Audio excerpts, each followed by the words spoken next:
Now, this for me is a very, very difficult Monday line. Being sorry and grateful. I wasn't even in a hurry. And normally the pace is frenetic here. 3 o'clock rolls around, it's time to get kids from school and clubs. The show is edited, uploaded, and I was looking forward to a relaxing Friday afternoon. I'll put some quotation marks around the word relaxing. Now, my youngest daughter, she's in I'm a big girl now mode, so don't come on the schoolyard and embarrass me, Dad. I want to walk to the convenience store alone. Now, yes, it was Friday the 13th. Yes, I do have a silly, superstitious fear that has me avoid trips, extra appointments, and or unnecessary travel. But in my defense, I was broadsided in a taxicab on such a Friday around the Arc de Triomphe in Paris, was involved in a motor accident in my teens, had another taxicab accident in Chicago, got fired once on this day, lost a girlfriend, and much more. So it's a bit of a bewitching day. But these are just coincidences, right? So the only trip that day involved a primary school pickup and a drive to pick up another child near the comprehensive school, and kid 3 was later after rehearsal. Now it had been raining for more than an hour. My 2 black kittens, nicknamed Thing 1 and Thing 2, were being incredibly cute and getting underfoot, i.e. crossing my path over and over again, but I still headed out feeling confident.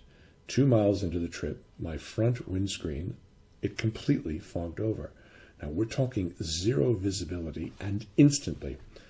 Now, I chalked it up to damned French engineering, since it is a Renault, but I reached behind me for a towel and feverishly cleared the mist from my side of the windscreen. And I was slowing on a B road where the speed limit is normally 60 miles an hour. I slowed down to about 30 miles an hour, finally coming to a stop on the first lay-by. Now, my defroster finally kicked in after a few minutes, and I pulled up in front of the convenience store to pick up my daughter. Now, we started off for the second pickup and traveled a good 3 miles on another stretch of B road when it fogged over again. I grabbed that towel once again, slowed to a crawl on that 60 mile per hour, and knew there was a lay-by just ahead on the right-hand side. All I saw was a flash of pink. Now, Jess, that's not her real name.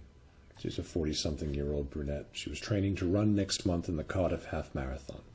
She lived about 4 miles or so away from the site in Bridgend. The race is 4 weeks away, so this was a good 8-mile training run. No idea why she chose this day, this location, this weather. But our lives intersected and were about to become intertwined. Now, my other than conscious saw a flash of pink on my left, and I instinctively swerved away. And next was the unmistakable sound of a collision with an object.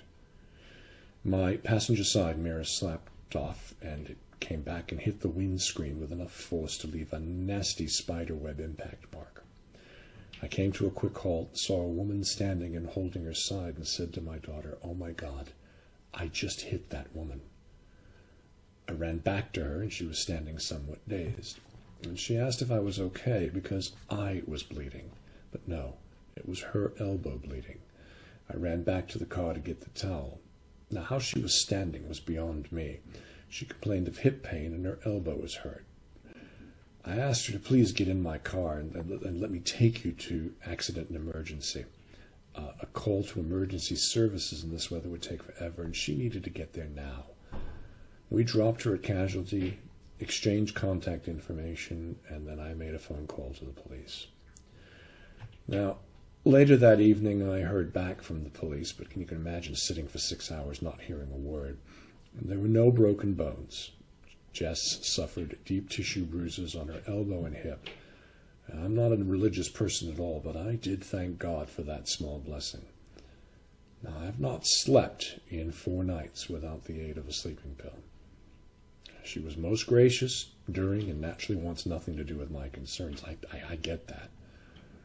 What I don't get is how much, like in an airplane crash, where multiple things need to go wrong and fail for it to crash, so many things went so wrong and then so right here. I mean, had I been traveling faster, it would have been much worse.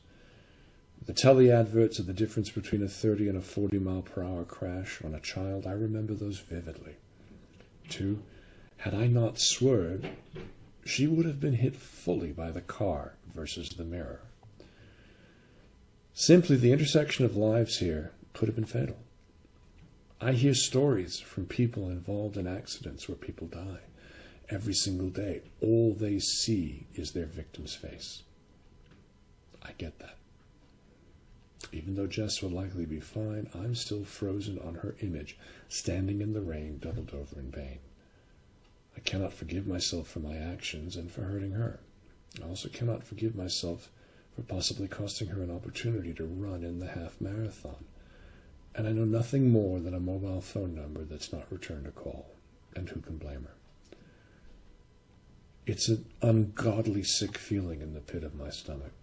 I've been evaluating everything since that moment. Even my wife said, "How could this happen to you? You're always so careful and cautious, especially when driving around with the kids." The karmic significance of all this is wrestled with every night as I try to will myself to fall asleep. They say sport and life are games of inches. Well, it certainly was this time around. I am so very, very sorry and so very, very grateful. Sam Cedar of the Majority Report joins us after this brief break.